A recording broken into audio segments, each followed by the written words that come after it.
Boa tarde, noite aí para todos. Alegria muito grande voltar aqui. Uma apresentação rápida. Eu também fui filho da PUC, né? Também sentei nessas carteiras. Não eram tão bonitas assim, mas já tem um tempinho. Mas eu fiz aqui Engenharia Elétrica de Sistemas e fiz Economia na UFRJ e fiz um mestrado em Engenharia de Sistemas na COP, na UFRJ, onde eu trabalho hoje. Eu fiz um doutorado na França, na Escola de Altos Estudos em Ciências Sociais de Paris, na área de Economia, Economia do Meio Ambiente e da Energia. E eu trabalhei muitos anos na FINEP, financiadora de estudos e projetos, né? Que financia a pesquisa no Brasil, financia a PUC, a COP, a UFRJ, outras empresas também. E comecei a trabalhar na área de energia, principalmente nos anos 70, eu formei aqui em 75 na PUC, na parte de novas fontes de energia para enfrentar a crise do petróleo, e daí cheguei pela energia no meio ambiente, os impactos, pela porta dos impactos ambientais dos projetos de energia. Ajudei a formar o Departamento de Meio Ambiente na FINEP, fiz já meu doutorado com um dos pais do ecodesenvolvimento, um economista polonês, o Jacek Sachs, lá em Paris.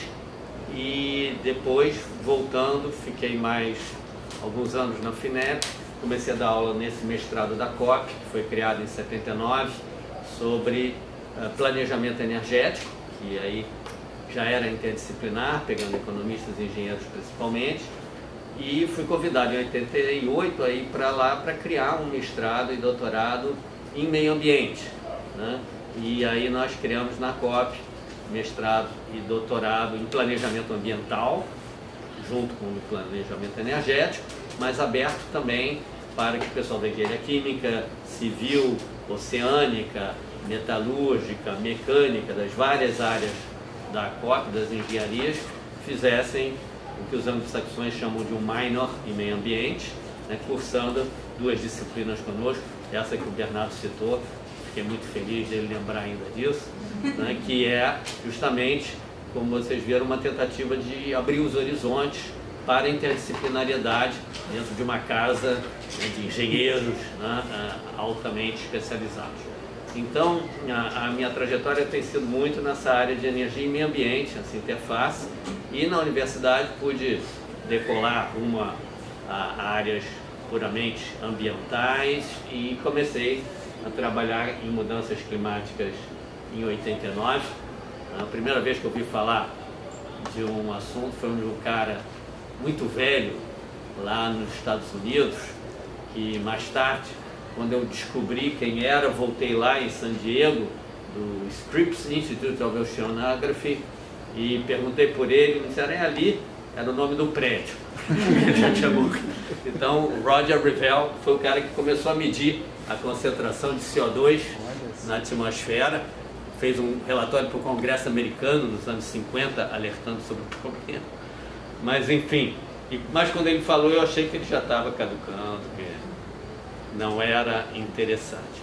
Mas espero que vocês já tenham ouvido falar da mudança global do clima de uma forma, digamos, mais sólida, né, do que o que eu tinha quando ouvi falar da primeira vez. Eu entendi pela formação de vocês e pelo tipo de curso que é melhor fazer uma palestra mais geral sobre a questão da mudança global do clima. Depois, se vocês quiserem, eu tinha preparado algo mais específico, mais de vanguarda, de ponta do que está acontecendo agora. Poderemos chegar lá, se vocês tiverem interesse. Eu só tenho que sair 7 horas, mas até lá estou aqui à disposição e não hesitem em me interromper se não estiverem entendendo algum termo. Às vezes a gente escorrega no jargão, tá bom? Você quer que eu fique aí passando, né? Não, eu venho aqui, tudo bem, não se preocupe. Eu vou dividir em 3 partes essa primeira apresentação sobre a ciência da mudança global do clima, a mitigação das mudanças climáticas e colocar, né, o Brasil nesse contexto, quais os riscos e oportunidades, né? E sobre a ciência, essa é uma figurinha básica, todo mundo sabe o que causa a mudança global do clima? Sim? Não? São várias coisas, né? Uma das coisas principais é as emissões que a sociedade manda de certos gases que vão se acumular na atmosfera. Que essa figurinha mostra que tem vários fenômenos. O Sol manda uma radiação, aqui esse azul mais clarinho é a atmosfera, uma parte é refletida, é o que se chama albedo, né? Volta para o espaço, uma parte entra, é absorvida, chega à Terra, aquece a Terra. E aí a Terra também, esquentando, ela começa a irradiar calor. Uma parte desse calor que ela absorve, depois que ela aumentou a temperatura, né, ela manda de volta para o espaço. E aí a atmosfera, uma parte dessa radiação volta realmente para a atmosfera, mas a atmosfera captura uma parte dessa radiação que a Terra reemite e volta a aquecer mais ainda a atmosfera e a superfície da Terra. Então é isso que se dá o nome de aumento estufa, que é como quando a gente vai aqui no Jardim Botânico, a gente vê aquela estufa, né? Lá dentro é mais quente e mais úmido, porque o calor entra por aquela cobertura de plástico ou de vidro, né? Que é usada nos países frios também na agricultura, no inverno, para proteger as plantas. Depois, esse calor, porém, uma parte dele é aprisionado. Então, esse aumento do efeito estufa, ele ocorreu na formação da Terra, da atmosfera, e foi fundamental para nós. Não estaríamos aqui hoje se não fosse ele, porque a Terra teria uma temperatura muito mais fria, seria negativa, seria como outros planetas que a gente vê que não tem formas avançadas de vida. Agora, o que a gente chama de aumento do efeito estufa, a intensificação do efeito estufa pela ação do homem, é que vem causando esse problema de mudança do clima global, porque está perturbando um equilíbrio que tinha se chegado, né, até a chamada teoria Gaia, né, de que os seres vivos, quando começaram a se desenvolver as formas de vida na Terra, né, eles evoluíram no sentido de melhorar o seu habitat para melhorar as condições da sua sobrevivência e permitir formas mais complexas de vida. Um dos exemplos que se usa da teoria Gaia, que é uma teoria, não se pode demonstrar, né, é que justamente os aminoácidos começaram a gerar um CO2 que formou, CO2 é o dióxido de carbono, é um desses gases que permite esse aprisionamento do calor e que aí ele criou um ambiente favorável para a vida da Terra. E vocês podem perguntar por que esses gases, como o CO2, o dióxido de carbono, aprisionam essa radiação que a Terra reemite, mas deixam passar a radiação solar, né?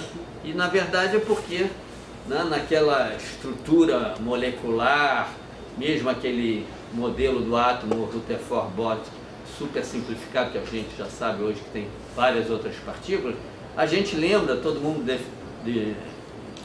teve que, de certa forma, decorar isso, né, na química orgânica, né, que lembra aquela história, 1s2, 2s2, 2p6, 3s2, 3p6, 3d10, né? Isso a gente decorou durante anos. São as várias órbitas, né, que correspondem a níveis de energia dos elétrons em torno de um núcleo. E esses gases de efeito estufa na sua molécula, vocês lembram que a ideia dessa representação simplificada, a analogia com as órbitas dos planetas, é para lembrar que tem um salto discreto de energia, que o elétron, né, para ficar excitado, né, ele muda de órbita, ele absorve aquela quantidade, 1 elétron-volt. Pois bem, os gases de efeito estufa, CO2, CH4, que é o gás metano, o N2O, o óxido nitroso, são os três principais, tem outros, né, eles têm uma estrutura molecular capaz de absorver a energia que vem nessa radiação que a Terra emite. E aí a física nos lembra que tem uma teoria da física, tem um nome bonito, a teoria do corpo negro, né, que ela diz o seguinte: todo corpo que se aquece irradia calor. É o que a gente usa quando faz um banho morno, né, porque a gente mistura a água quente com a fria, a água quente irradia seu calor e a temperatura chega a um equilíbrio. Mas quando o corpo emite calor, que sai sob forma de uma onda, de uma radiação, né? A luz é uma radiação, é uma onda, é também partícula, né? Mas ela é radiação, ela viaja com uma frequência e um período. A frequência da onda que é emitida para o corpo que se aqueceu é proporcional à temperatura elevado à quarta potência. Isso quer dizer que aumentou um pouco a temperatura, a frequência da onda que ela manda é muito alta. O Sol, quando manda a radiação solar, que vai do infravermelho até o ultravioleta, cobrindo todo o espectro da luz visível, aqui nós temos temperaturas da ordem de 1000 graus, mais de 1000 graus, né?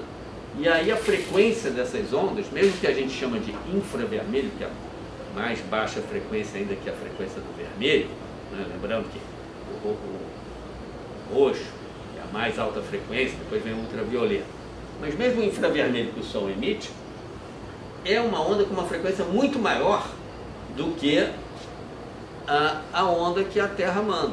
Então essas moléculas não conseguem reter esse elétron. É como um jogador que bate um pênalti. A bola vai tão rápido que o goleiro não consegue pegar, né? O elétron passa, então essa radiação entra.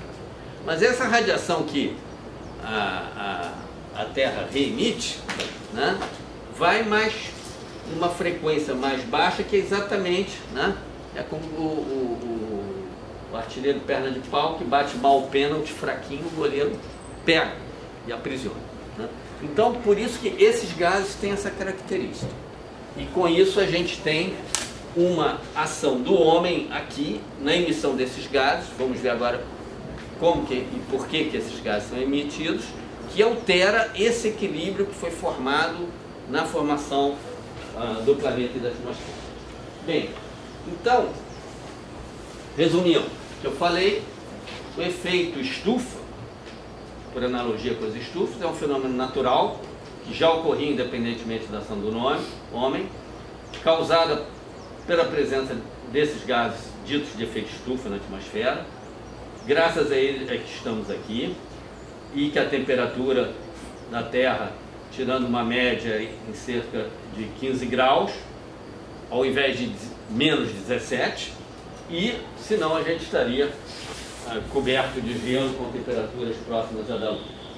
Só que a intensificação do efeito estufa é que causa um aumento da concentração desses gases na atmosfera, é que vai reter calor e vai mudar o clima. Ou seja, a mudança do clima global é causado, né, por esse aumento do efeito estufa, principalmente a emissão desses gases, e isso já empiricamente, já temos medidas de termômetro, né, de 100 anos, e temos informações da calota de gelo. Quanto mais a gente fura o gelo no Ártico, a gente vai a épocas mais antigas em que o gelo se formou, né?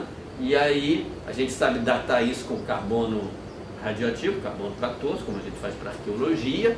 A gente tem a época em que foi formada a camada de gelo, e a formação do gelo, a cristalização, é um fenômeno caótico. A água não se congela toda ao mesmo tempo e fica tudo lisinho. Não, se você olhar no microscópio, tem uma rugosidade, porque às vezes já congelou aqui, não congelou ali. Aí o que ocorre? E no momento do congelamento, são aprisionadas minúsculas gotículas de ar. Então os cientistas vão lá com sonda, extraem esse gelo, acham no microscópio as gotículas, passam no cromatógrafo de gases e verificam a composição daquele ar. Aquilo é uma amostra do que é na atmosfera terrestre 100, 500, 1000, 2000 anos atrás. E a gente verificou, né, a temperatura, né, que essencialmente até a Revolução Industrial, a concentração do CO2, que é o primeiro gás, praticamente não mudou, né? E a partir da Revolução Industrial começou a mudar, e aí a gente constata, né, que houve já um aumento de 1 grau na média da temperatura média do planeta. Parece pouco, mas a variação na média é algo pesado, né? A variação no desvio padrão, né? A variação entre a última era glacial até os dias de hoje, quer dizer, 12 mil anos atrás, a diferença de uma época glacial para um período interglacial, que se diz hoje, é só 6 graus. Então 1 não é tão pouco assim, né? No período glacial a gente vê né? Todo o planeta coberto de neve. Além disso, isso está numa aceleração.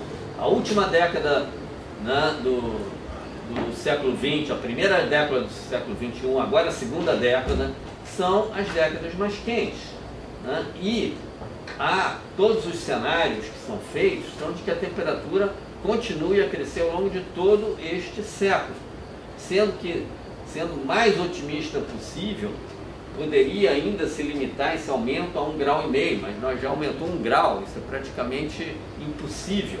E se não tomarmos nenhuma providência, pode aumentar até quase 6 graus, ou seja, que significa ir para uma mudança tão radical como seria voltar ao período glacial, só que dessa vez no outro sentido do aquecimento.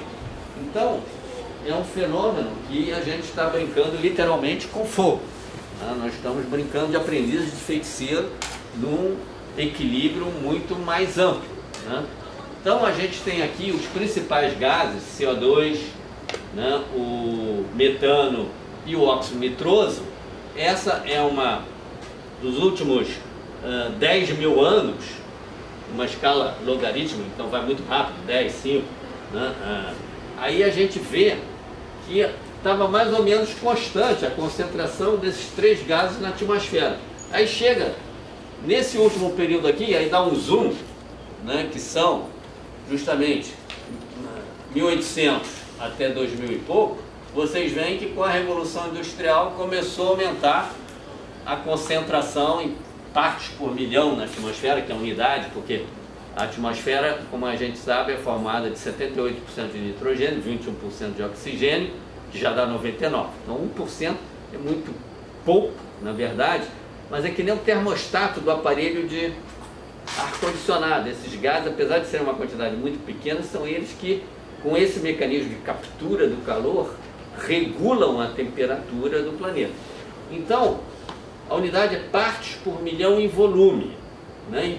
Para o CO2, então ela estava em torno de 280, hoje está 410, 420.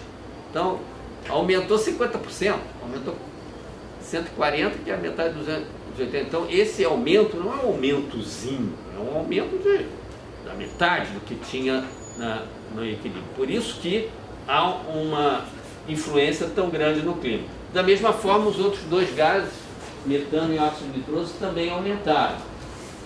Aqui são medidas de termômetro disponíveis, né, de 1860 até 2000.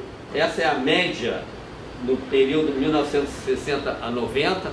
Os climatólogos trabalham com médias de 30 anos, porque existe a variabilidade natural do clima.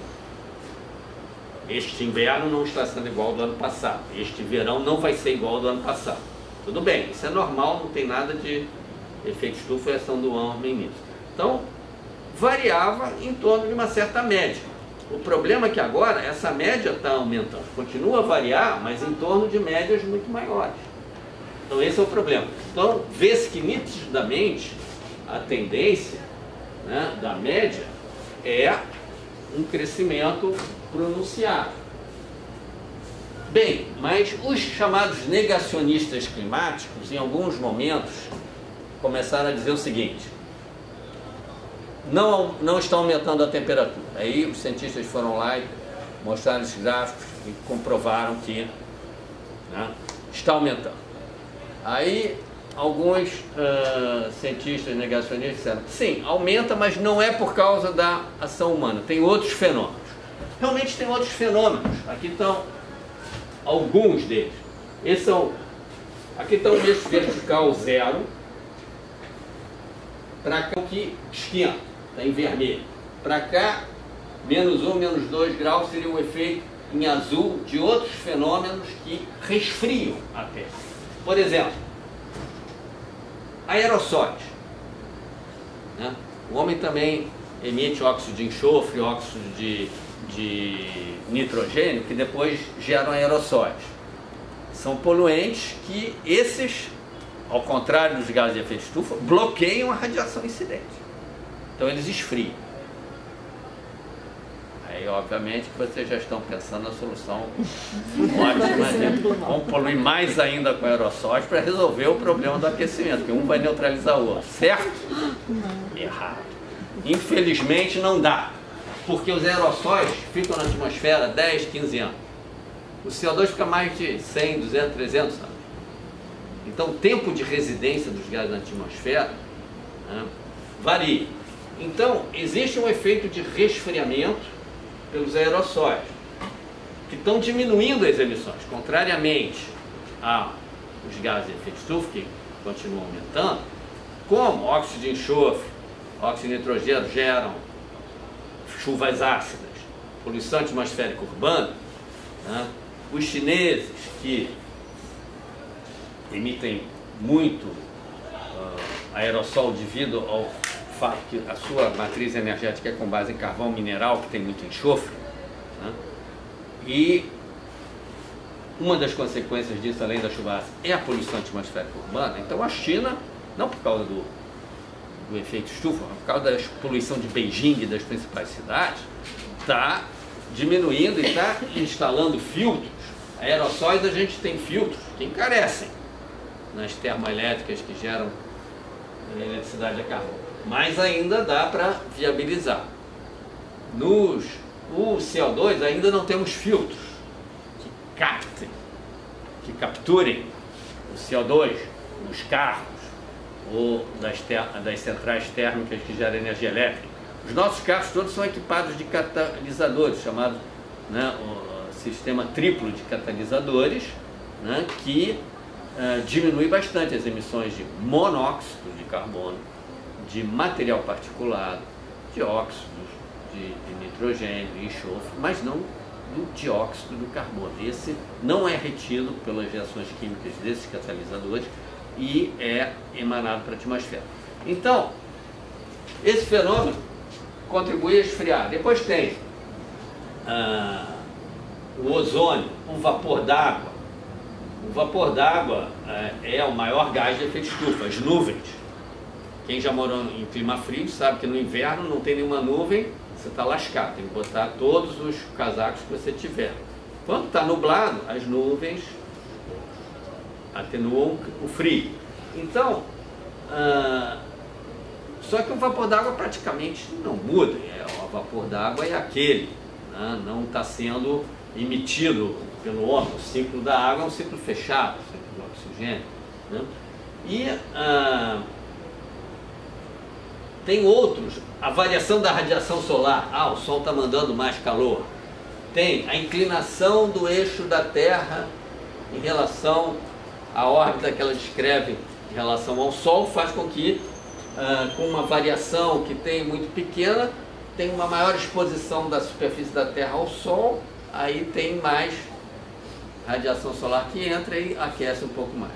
Sim, mas a gente vê que nesse balanço, o total é um aquecimento líquido, do qual a maior parte é efetivamente a emissão dos gases de efeito estufa. Então isso é o consenso que os 98% dos trabalhos publicados em revistas científicas indexadas pelos cientistas chega a essa teoria, né? E isso começou a ser estudado essencialmente em 1988, quando o Programa das Nações Unidas para o Meio Ambiente e a Organização Meteorológica Mundial criaram esse painel de cientistas, o IPCC, a sigla em inglês, né, que começou a pesquisar, né? Eu comecei também a participar desde 92 e chegou até a ganhar por esse trabalho metade do Prêmio Nobel da Paz em 2007, junto com o Al Gore. Então, houve controvérsias científicas na história da ciência, estão cheias. A Terra é redonda ou plana? Agora está na moda de novo dizer que a Terra é plana. Todo mundo sabe que a Terra é plana agora. Bom, depois o Sol gira em torno da Terra ou a Terra gira em torno do Sol? Galileu Galilei quase que se deu mal nessa. E, enfim, mais recentemente, no século XIX, houve, já mencionei aqui en passant, a controvérsia sobre a natureza da luz. A luz seria uma onda ou uma partícula? E depois de muita esgrima intelectual, o que a gente aprendeu na escola é a teoria da dualidade onda-partícula da luz. Ou seja, um empate técnico, se a gente quiser. Ou os dois ganharam, é a onda e a luz. Mas isso não é a mesma coisa agora. Dizer, alguns cientistas dizem que não é o homem que causa a mudança do clima, outros dizem que sim. Nada disso, porque quando a gente estuda epistemologia, a filosofia da ciência, para você formular uma teoria científica, você tem que ter hipóteses de base, tem que enunciar essa teoria e depois ter evidências que busquem demonstrar. É que nem um teorema, que a gente aprende na geografia. Hipótese, tese, demonstração. É isso? Ora, não há, eu diria o seguinte, que os negacionistas climáticos, eles divergem muito mais entre si do que com o mainstream da teoria. Não tem uma outra. Cada um dizia que a teoria mainstream não era consistente por uma razão diferente. Você não pode atacar por todos os lados opostos. Então, pouco a pouco, aqueles que eram negacionistas sérios, por exemplo, havia uma controvérsia se seria o CO2 que causaria o aumento da concentração de CO2, que aumentaria a temperatura, ou ao contrário, com o aumento da temperatura isso geraria mais CO2. Então alguns tinham de boa fé essa dúvida. Só recentemente que se fez um experimento para mostrar que ao longo desses períodos todos acontece, você conseguiu provar isso, que primeiro aumenta o CO2 e depois é que o efeito é o aumento da temperatura. O aumento da temperatura não é a causa. Porque muitas vezes, na realidade, na sociedade, em economia, o tempo todo, você não sabe o que é causa e efeito. Né? Aqui também não era trivial. Mas isso já está estabelecido. Então, se vocês ouvirem falar por aí que os cientistas não sabem direito, não é verdade. Claro que a mídia tem um pouco de culpa no cartório, que gosta de controvérsia. Né? E, obviamente, houve também muito financiamento, muito lobby, né, de indústrias de petróleo e de carvão, principalmente, né, para alimentar essas dúvidas. Então, hoje, os cientistas trabalham com modelos matemáticos que rodam em supercomputadores com milhares de variáveis para tentar representar essa troca de calor entre a atmosfera, o oceano, que o oceano é quase tão importante quanto a atmosfera para o clima. Há uma troca muito grande entre eles e as florestas, a cobertura vegetal, a superfície. Né? E hoje, nesses modelos, quando a gente calibra e tenta calcular a partir das trocas de calor qual a temperatura resultante, se a gente considerasse apenas as causas naturais do fenômeno, a leitura dos termômetros é essa em vermelho e o resultado das equações dos modelos seria esse. A gente vê que nos últimos 100 anos fica muito abaixo do que realmente aconteceu. Então não é só um fenômeno natural. Aqui tem de novo a mesma curva em vermelho e em cinza são se a gente colocasse só as causas antropogênicas. E que aí a gente tem uma aderência melhor, mas também tem períodos que não explica muito bem, os resultados estão distantes da leitura dos termômetros.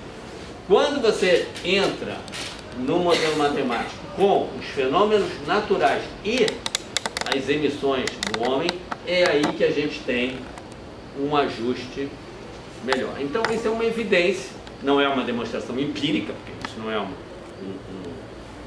juntar dois tubos de ensaio no laboratório de química, né? Você não pode reproduzir a história do planeta, mas são evidências que tendem a apontar a comprovação da teoria toda. Em termos práticos, quais são as consequências para nós? E aí vai pegar turismo, cidades, cobertura vegetal. Né? A gente tem aumento da temperatura. Aumento da temperatura significa aumento das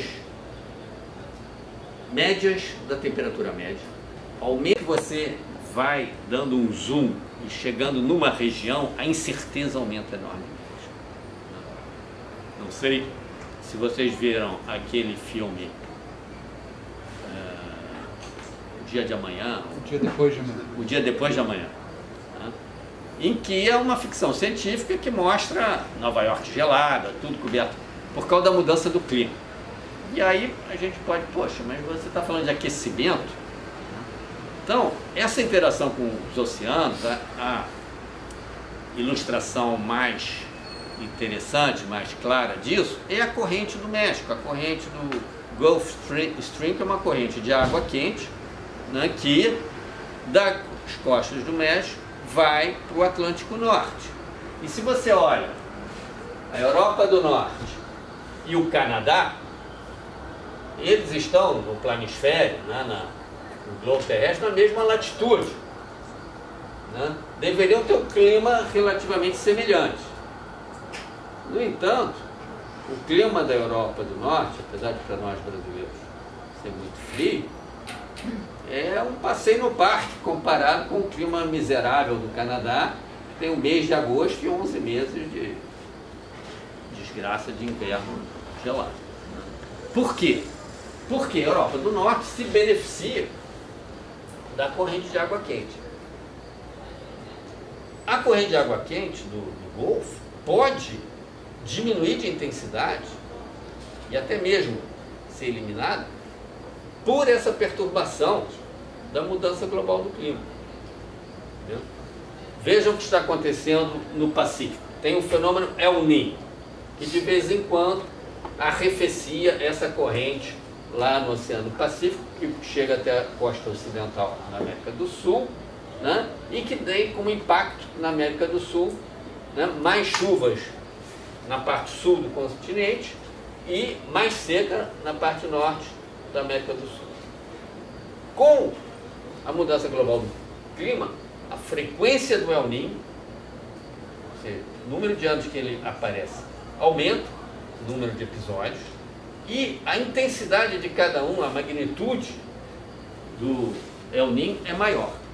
Então, você tem lugares que isso significa, se traduz em mais seca, isso tem lugares em que isso se traduz em mais chuva. Ou seja, clima não é só temperatura, é precipitação. Então, há mudanças no regime das chuvas.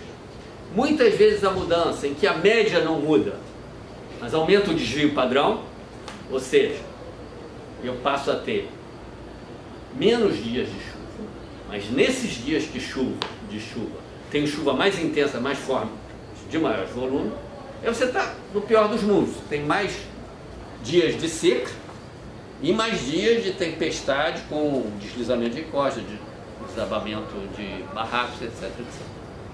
Então, são mudanças de temperatura, de chuva, de intensificação dos fenômenos extremos, as secas, as inundações, as mudanças de corrente, os furacões, por exemplo, lá no Caribe, tempestades tropicais aqui, que a gente conhece bem. Além disso, com o aumento da temperatura, o oceano se aquece e dilata e aumenta a altura, o nível. E há um efeito de aceleração desse fenômeno pelo derretimento parcial das geleiras e das calotas polares. Então ele aumenta mais. Se aumenta numa falésia, não tem problema, né? Agora, se a linha de costa, você tem um recuo muito grande, você tem uma praia muito rasa, né? Aumentar alguns centímetros faz com que a linha de costa recue dezenas de metros.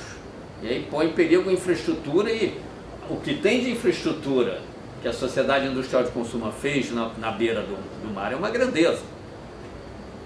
Né? Começar pela Holanda, aí tem aqueles exemplos, o Delta lá de Bangladesh e todas as ilhas tropicais lá que estão no Pacífico ameaçadas, as Maldivas, que já estão comprando terrenos em outros países para se mudarem, Kiribati, lugares que eu desconheci a existência, que só fui saber quando...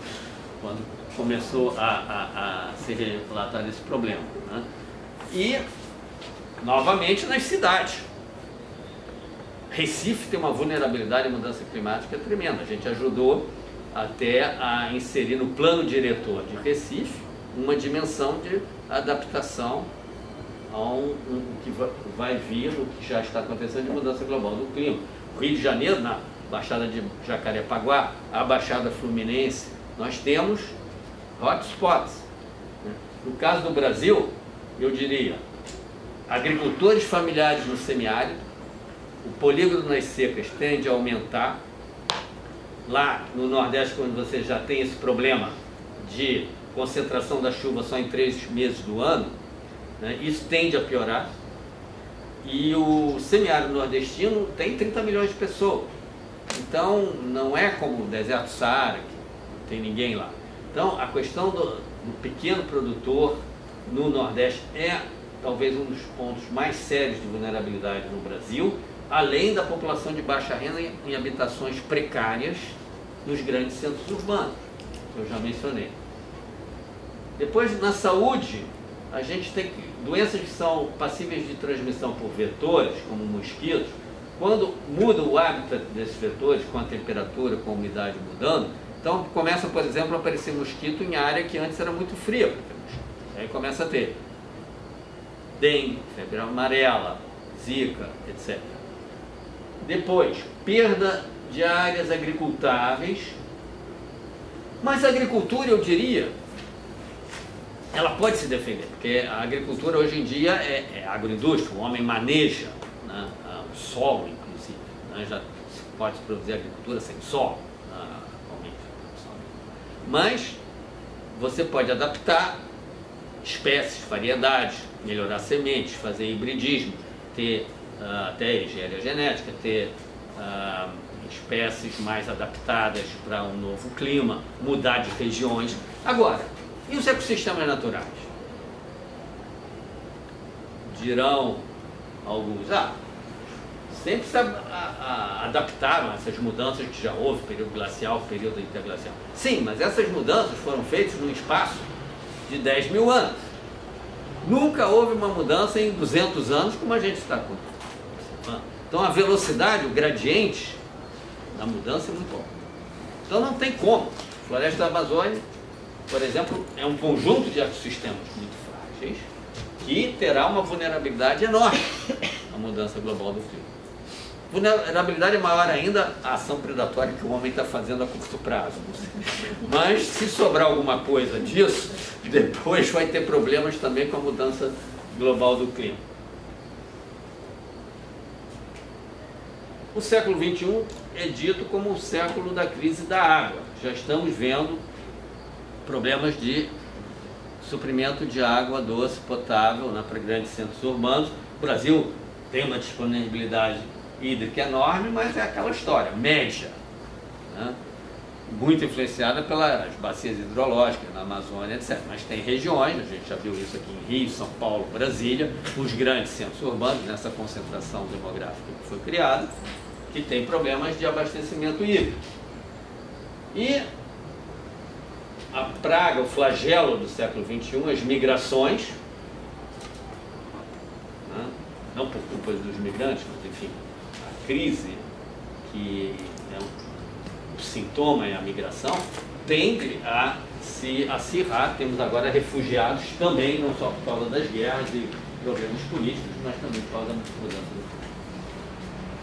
Os danos econômicos dessa mudança do clima, se a gente deixa como está, tendem a crescer exponencialmente. Essa é uma estatística dos últimos 50 anos do século XX, e vocês veem em azul os danos econômicos de acidentes naturais e vem em cinza a parte que é coberta por apólices de seguro. Isso explica por que as companhias de seguros são tão interessadas no problema da mudança global do clima, porque as indenizações que elas estão tendo que pagar estão aumentando e isso está afetando a rentabilidade delas, né? Claro que a cobertura de seguros é muito maior no hemisfério norte e nos países avançados. Os países em desenvolvimento não têm ainda poder aquisitivo para se proteger de riscos. né? Mas o Lord Nicholas Stern fez um relatório, né, na época que eles estavam ainda no Banco Mundial, em Washington, ficou conhecido como relatório Stern, usando técnicas de economia ecológica para tentar valorar monetariamente os danos de uma mudança global do clima. E chegou a números, né, que são maiores que o PIB mundial e 4 ou 5 vezes maiores do que os custos já enormes que a gente teria que ter se fosse mudar o sistema, principalmente de energia, que gera esses gases de efeito estufa. Então, na verdade, é um pouco o que a gente vê em outros campos ligados à questão ambiental. Prevenir é melhor do que remediar, na saúde também, né? Então, você tentar remediar, porque, do ponto de vista do economista cínico, sempre, né, o problema da mudança global é minimizar o custo total do dano que esse problema vai nos causar, tá? Do custo de nos adaptarmos a um clima diferente, mais o custo de tentar diminuir a magnitude do problema, o tamanho da encrenca. São 3 componentes, né? Sendo que, se a gente não atuar para reduzir as emissões, essa componente vai ser 0, mas as outras 2 explodem. Então, na verdade, é importante a gente trabalhar para diminuir esse aumento de temperatura que a gente fala, tentar chegar o mais próximo possível de 1,5 graus. E é nesse sentido que a gente vai falar de mitigação.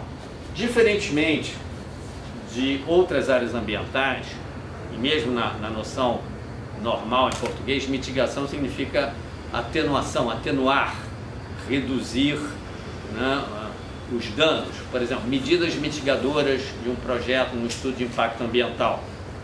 Vou botar um filtro para sair menos fumaça da chaminé. Então é uma medida mitigadora. Aqui no jargão da mudança climática, não.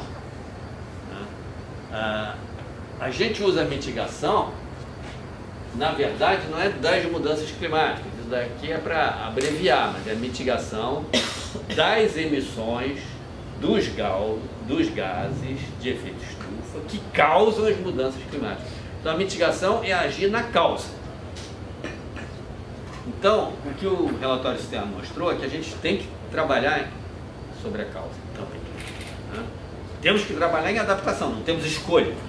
O clima já mudou e não temos tempo, a inércia do fenômeno é tão alta que, mesmo se hoje, com um passe de mágica, paramos de lançar gases, pela inércia desse sistema, temperatura, oceano, pela persistência da residência na atmosfera do CO2 que foi lançado desde a Revolução Industrial, ainda veríamos durante décadas a temperatura aumentar. Depois que a temperatura pode parar de aumentar. Então, tudo isso tem que ser feito ao mesmo tempo. A gente tem que trocar o pneu com o carro andando. Mitigar, adaptar e absorver os danos que já estamos sofrendo. Então, isso que eu falei está aqui mais em detalhe. Tem esses relatórios do IPCC que foram feitos, não vou passar por isso. O que é importante é o seguinte: as emissões continuam crescendo.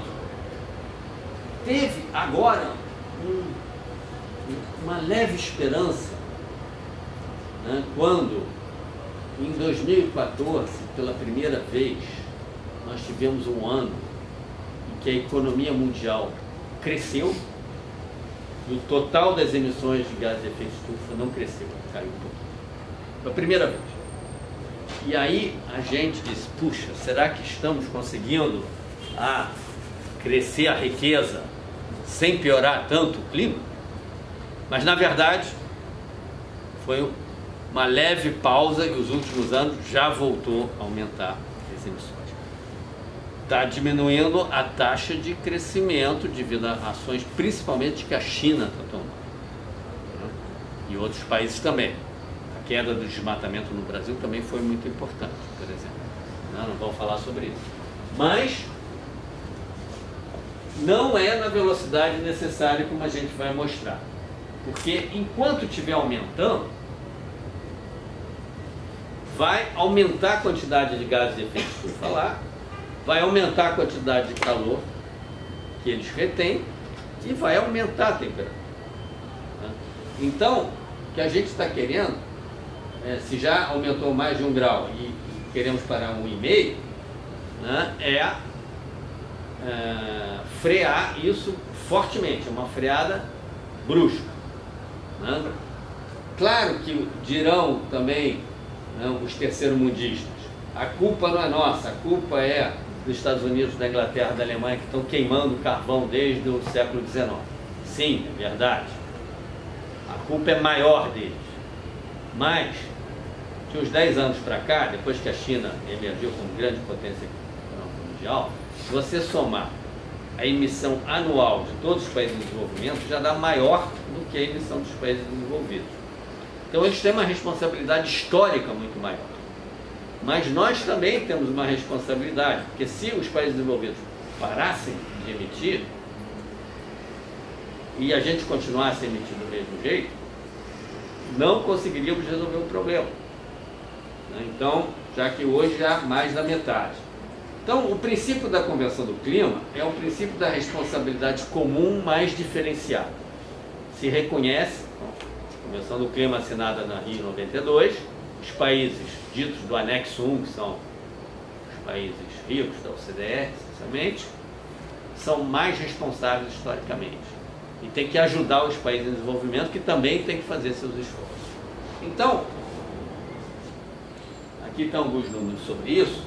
E o que os cientistas ficam projetando são, para vocês terem só uma noção da complexidade do problema. Aqui tem várias projeções de 2000 até 2100, segundo vários cenários hipotéticos de o que vai acontecer com a população mundial, com a economia mundial, com o progresso tecnológico, com o uso de energia, com as fontes de energia, de acordo com várias trajetórias. A emissão anual, isso que eu falei que em 2014 foi menor que em 2013, poderia se comportar dessa forma. Desde cenários que continuariam crescendo, a cenários que passariam por um pico e depois diminuiriam. Para cada uma dessas curvas de emissão, nós temos a curva correspondente de concentração.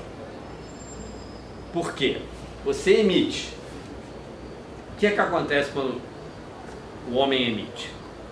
Tem uma latinha de lixo pequena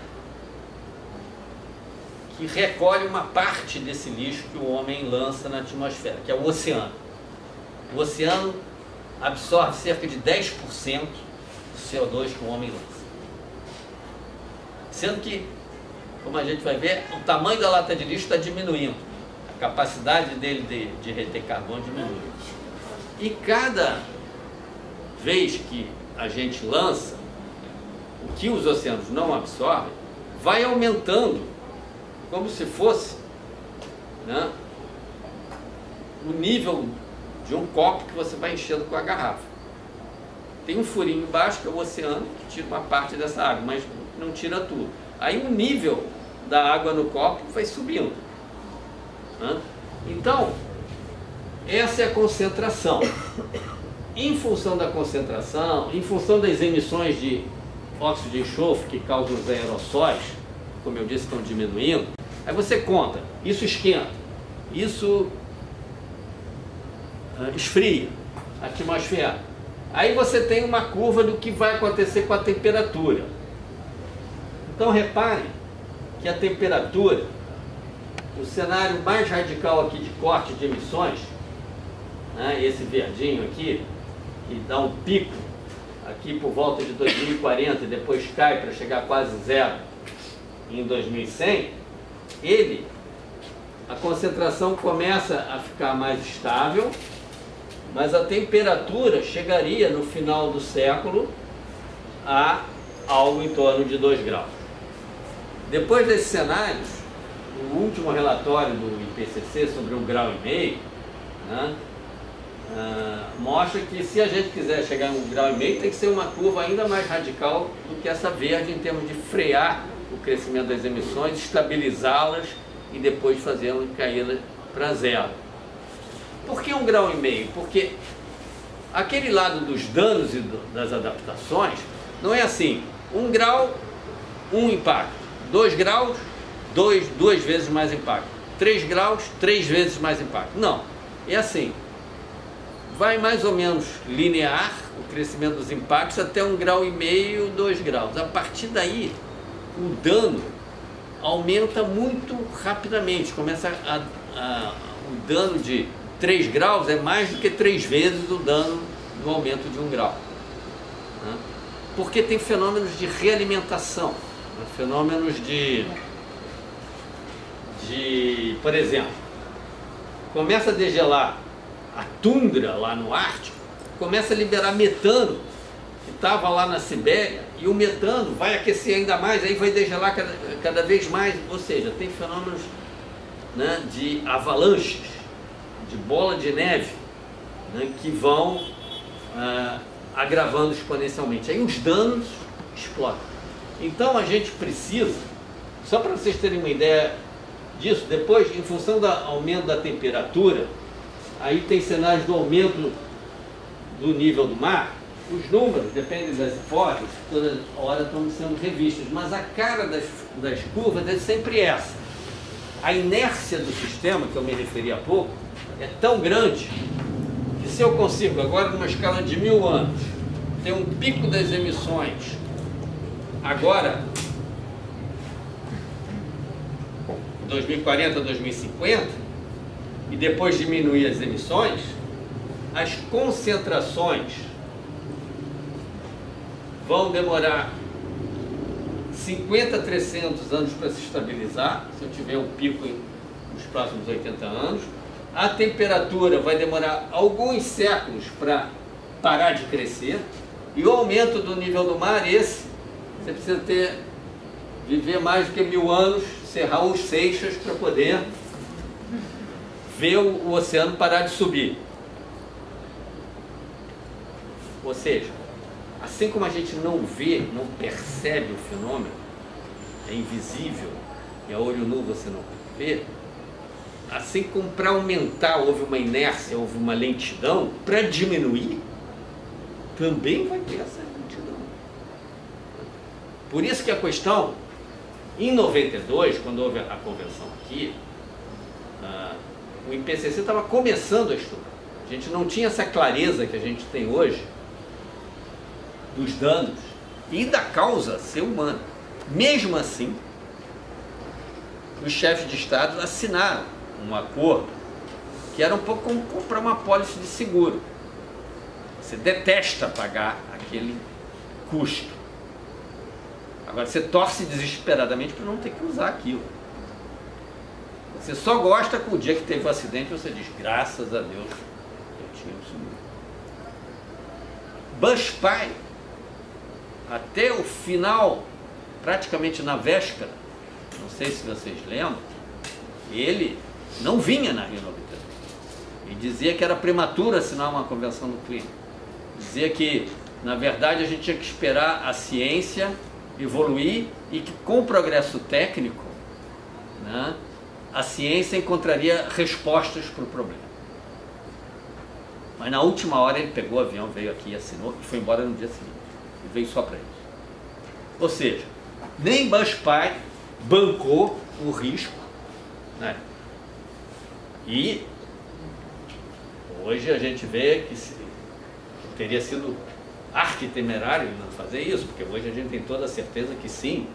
E mesmo assim a Convenção do Clima é tão lenta, porque existe consenso nas Nações Unidas, nas negociações, que a gente está muito longe de ter a velocidade para fazer dobrar essa curva para baixo como a gente precisa, para evitar que o problema se torne muito grande.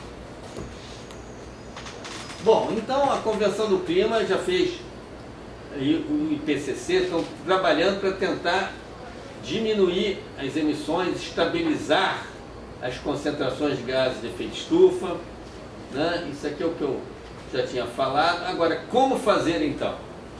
O que a gente pode fazer para diminuir emissões? A maior parte das emissões de CO2 vem da queima dos combustíveis fósseis, né, que representam 70% mais ou menos, 75% do problema. Depois tem 20% toda a mudança da cobertura vegetal, floresta, agricultura, pecuária.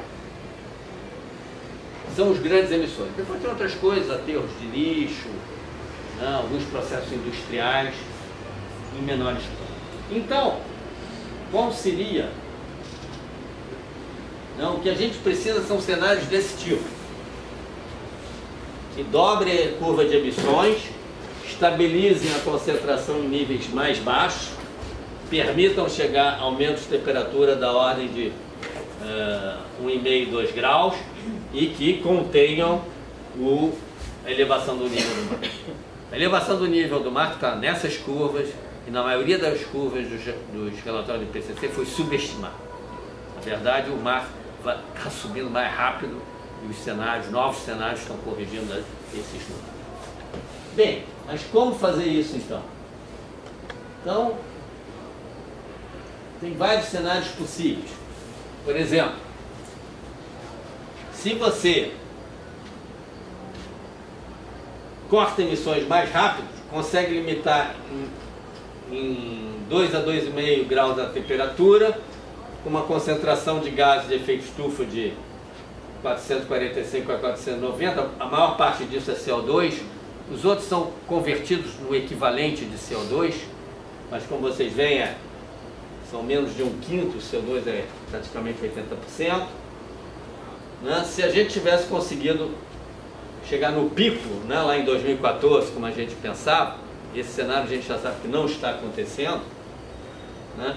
A gente conseguiria cortar pelo menos metade das emissões em 2050, e os economistas depois avaliam quais os custos de mudar todo o sistema energético para chegar nesse nível, né? A gente chegaria a custos, sim, 5,5% da economia mundial. Claro que essa é uma estimativa super incerta, super grosseira, mas para dar uma ideia de ordem de grandeza, né, os números que a gente consegue estimar. O que parece pouco, 5,5%, não é nada. Sim é, porque, por exemplo, teve aquela recessão econômica, né, de 2008, 2009. Primeiro disseram aqui que era só uma marolinha, depois se viu que foi uma onda que quase nos afogou, né? E a economia mundial estava crescendo a cerca de 2,5%, 3% ao ano. Quer dizer, 5,5% é uma recessão que pare 2 anos de crescer a economia mundial. Foi mais ou menos o que aconteceu em 2008, 2009. Quer dizer, não é uma diferença pequena. Agora, como os economistas sempre sabem, você tem períodos de bonança, né, quanto maior, melhor, e depois você entra na descendência e quanto mais, pior. O problema é a crise. Um custo desse, se você conseguisse organizar uma transição organizada para um sistema energético que não emita gases de efeito estufa, você poderia gradualmente ir diminuindo a taxa de crescimento econômico mundial de 0,12% ao ano e chegaria no mesmo lugar, e isso seria praticamente imperceptível. Então, o que o capitalismo, o empresário capitalista, o mercado, detesta é incerteza. Se você dá para ele regras claras do jogo de médio e longo prazo, as empresas vão encontrar soluções para se adequarem a isso e vão dançar conforme a música. Então, parece que uma boa parte do mundo empresarial, pelo menos de grande porte corporativo, depois do Acordo de Paris em 2015, está acreditando que essa transição energética é para valer. Dessa vez é para valer, dessa vez ela vai acontecer. Temos incerteza, Trumps, Bolsonaros da vida, durante algum tempo, que podem atrasar isso. Mas as empresas já estão apostando que isso vai acontecer mais cedo ou mais tarde. O mais tarde pode dar 3,5, 4 graus, que é hoje onde a gente está. Se as metas de Paris forem cumpridas, Nós estamos numa rota mais ou menos nesse sentido. Mas atenção, isso é só o custo da mitigação. Menor, parece mais interessante do que perder 5,5. Só que o custo da adaptação e o custo do dano vai ser muito maior. Porque 3, 4 graus tem danos enormes. Aqui está só nessa tabela o custo de mitigação. Então, nós temos hoje uma série de tecnologias. Agora, tecnologia depende, né, do preço. O físico depende do econômico.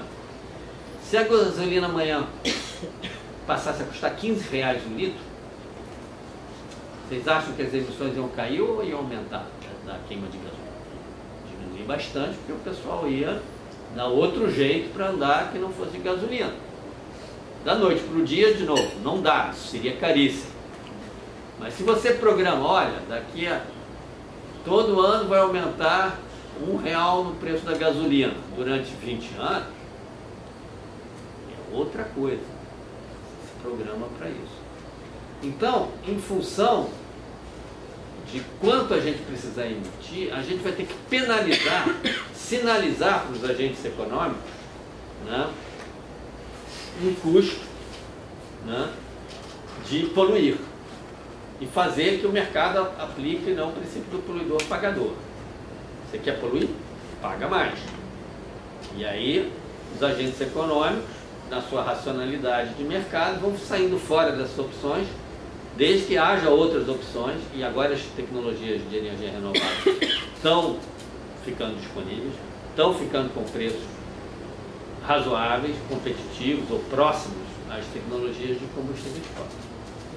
Então, eu fiz parte de uma comissão em 2017, a comissão Stiglitz-Stern, o mesmo Lord Stern, dessa vez que dividiu a coordenação com o Joe Stiglitz, aquele economista americano que ganhou o Prêmio Nobel de Economia, que andou durante algum tempo frequentando nossos grupos lá do IPCC, depois se tornou popstar, depois ganhou o Nobel, né, e já não frequenta mais, mas revisitou a questão da mudança do clima.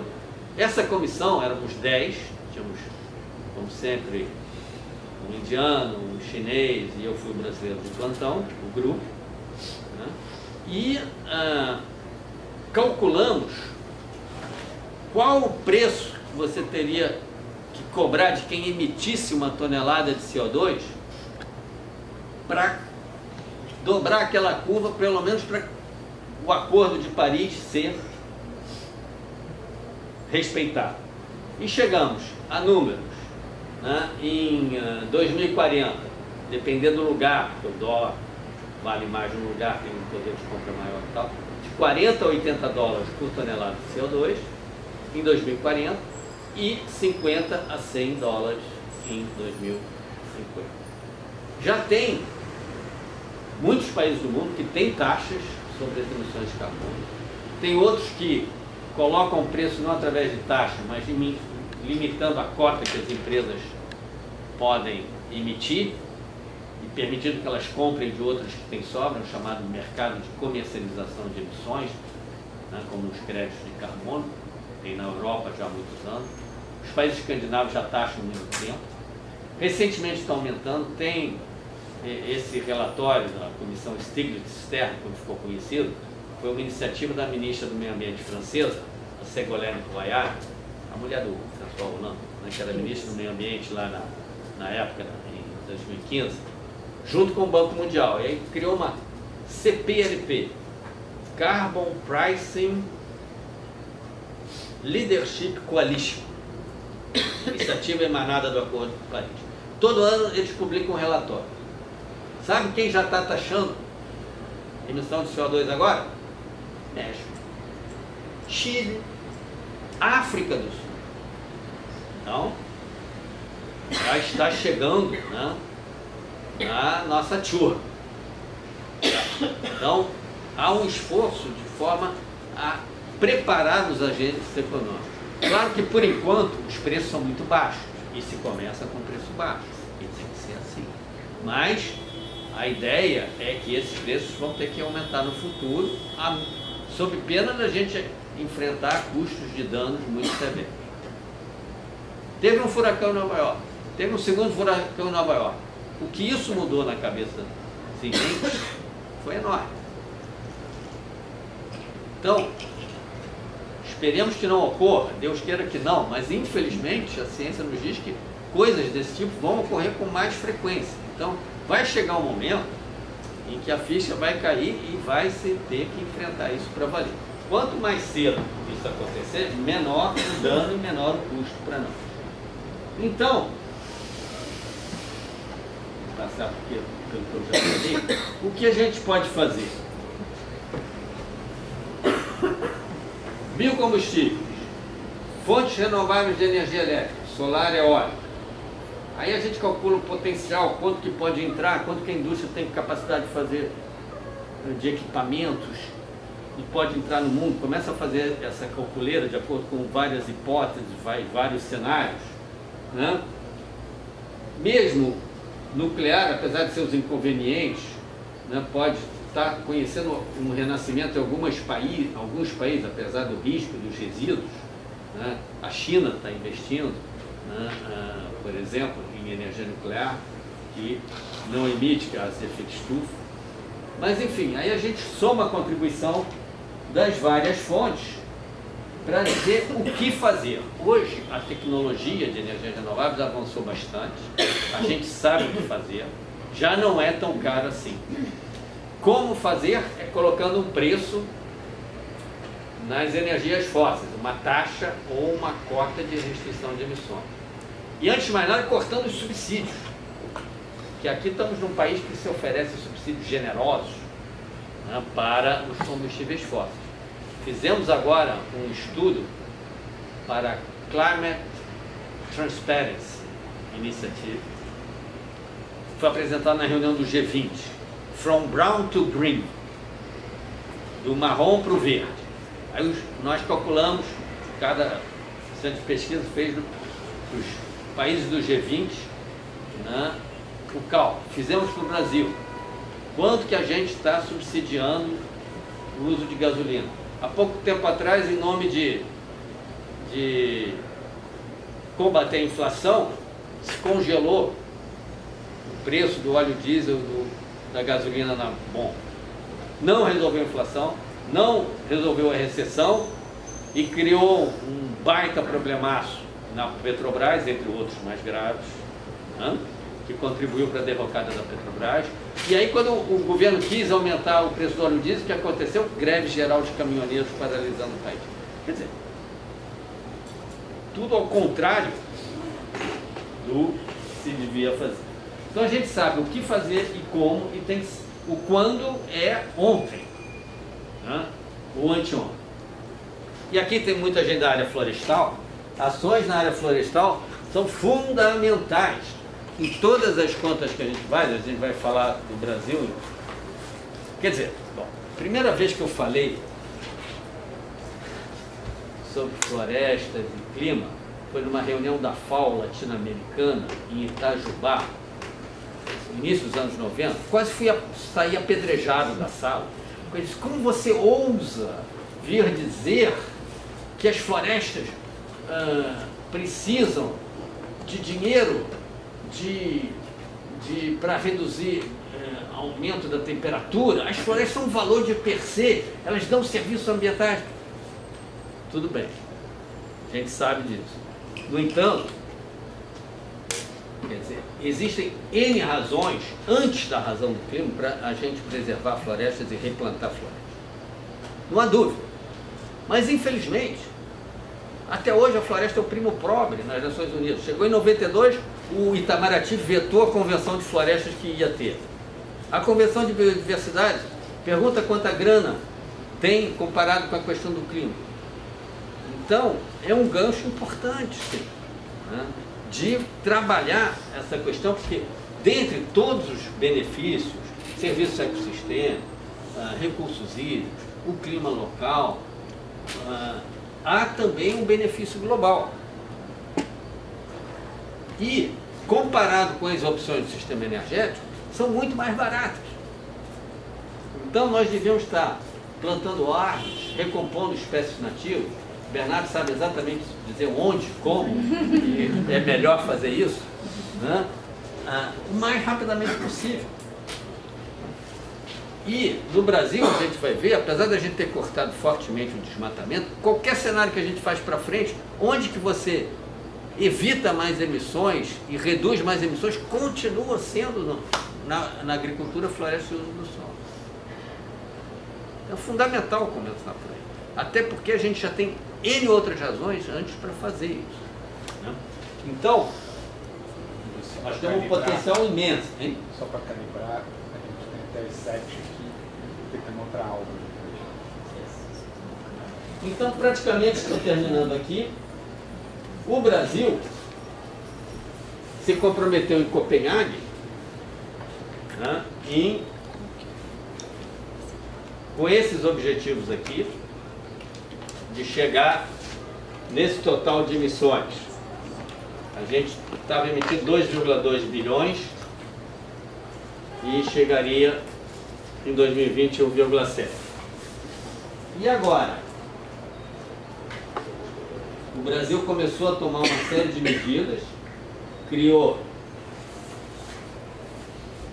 o Programa de Combate ao Desmatamento na Amazônia, no Cerrado, o Plano ABC, Agricultura de Baixo Carbono, com várias medidas de recuperação de pastagens degradadas, esquemas agroflorestais, né, IPF, IPLF, plantio direto, fixação biológica de nitrogênio, né, e energia.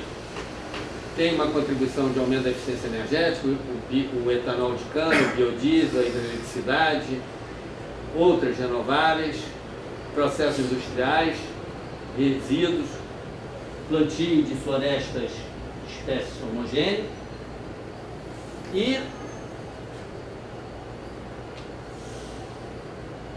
a gente tem as emissões totais em 2020 deverão chegar próximos à nossa meta, né? E a gente teve, graças principalmente a esse esforço que houve de combate ao desmatamento na Amazônia, em que a gente conseguiu, né, até 2012, de 2004 a 2012, cortar praticamente 70% a 80% do desmatamento da Amazônia. Infelizmente, esse número que a gente tinha projetado no cenário já está sendo superado pela nova tendência aí do novo governo, né? Mas, mesmo assim, como a economia não cresceu como o governo tinha projetado, etc., etc., a gente deve conseguir, né, quer dizer, com emissões menores no lado da energia, que está aqui, né, chegar lá. O estudo que eu inicialmente tinha pensado em apresentar aqui para vocês foi um estudo que agora a gente precisa acompanhar o progresso na implantação dos programas para o Acordo de Paris, que é as metas que o Brasil fez para 2025 e 2030. Então, as nossas metas são de, em 2025, chegar a uma redução de 37% em relação ao nível de 2005 e 43% em 2030. Então, agora a gente vai ter que baixar, não apenas de 2,2 para 1,7, mas para 1,3 em 2025 e 1,2 em 2030. Como estamos? Estamos no rumo disso acontecer ou não? Então, esse estudo, a gente fez uma série de premissas sobre uma retomada do crescimento econômico a partir de 2021, depois desse freio de arrumação agora das reformas até 2020, e projetamos com um conjunto de hipóteses 3 cenários. Tendência atual, quer dizer, não é atual, tendência Temer, não tendência Bolsonaro, tá? Tendências até 2030 e as nossas, do grau de sucesso que a gente estava conseguindo com as políticas públicas. Depois, um cenário para cumprir as metas brasileiras, que são para a economia como um todo, então não importa de onde que você cortou emissões. Aqui, cortando mais emissões é a FOLU, se a gente tiver mais sucesso nas políticas de combate às emissões na FOLU, e um outro cenário que tenha menos ênfase em AFOLU e mais ênfase nos demais setores. Então, dessa numerada toda, o que eu queria, como a gente está em cima da hora, acabei me estendendo bem mais, na tendência atual, não vamos chegar lá. Chegaríamos em 1,6 e 1,7. Né? E temos dois grandes caminhos, tem N caminhos para cumprir a meta, porque a meta é para o país como um todo. Mas podemos conseguir combatendo mais o desmatamento e aumentando o sequestro, ou podemos conseguir atuando mais na indústria, no sistema energético, em transporte. E temos potencial, temos técnicas, temos equipamentos, tecnologia disponível para isso. Ou seja, não é absolutamente uma tarefa fora do alcance, é perfeitamente possível. A gente tem essa NDC que foi muito prudente, mas também muito ousada em relação aos outros países. Né? Então o Brasil é um ponto fora da curva, a gente teria toda a condição de ser uma liderança, de capturar todas as oportunidades, os benefícios que o Brasil poderia oferir de ser um líder nisso. E, inclusive, vender crédito de carbono para o mundo inteiro. Então, nós temos, dentro da desgraça mundial do problema, uma situação de se beneficiar. Porque a gente pode ser agente de minimização do problema e ser remunerados por esse serviço que a gente fornece à humanidade. Então, basicamente, acabou que a gente começou mais tarde, eu fui muito longe também, mas esse era o panorama que eu queria apresentar. Temos 2 minutos.